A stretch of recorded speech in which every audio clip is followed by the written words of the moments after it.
Hey guys.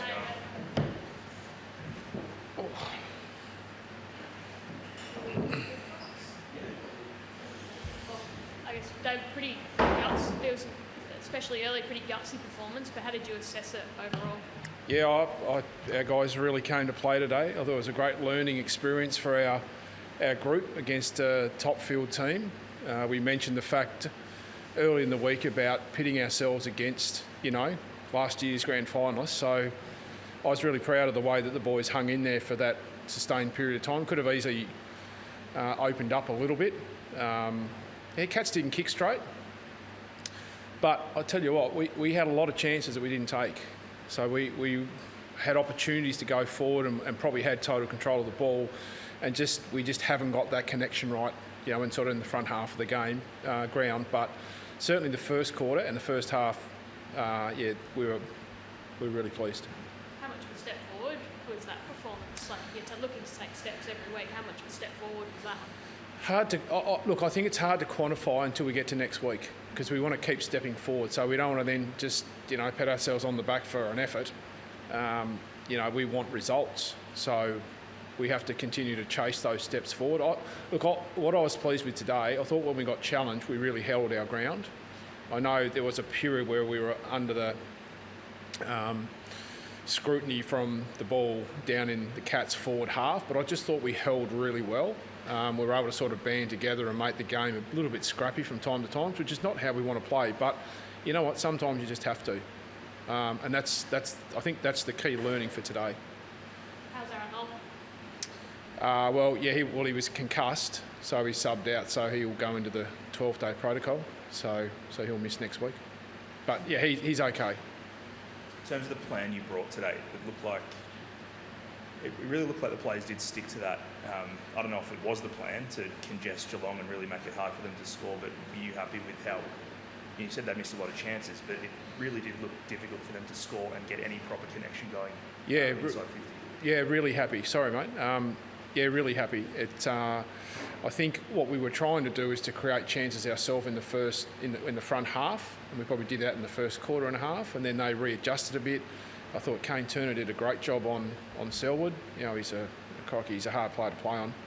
I thought our ruckman, Todd led us really well. Skipper down back. I mean, there was Ben Cunnington. Had his best game upon return.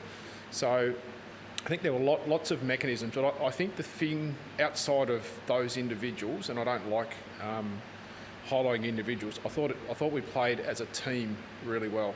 You sort of mentioned about sticking to the plan.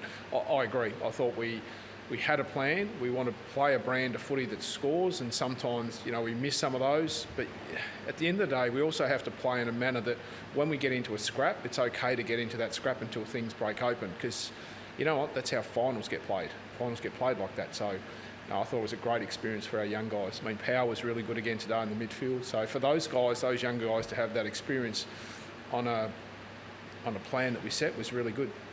You mentioned scrap, like Ben Cunnington. No one probably loves to scrap more than him, and he fended off his teammate, I think, at one point today.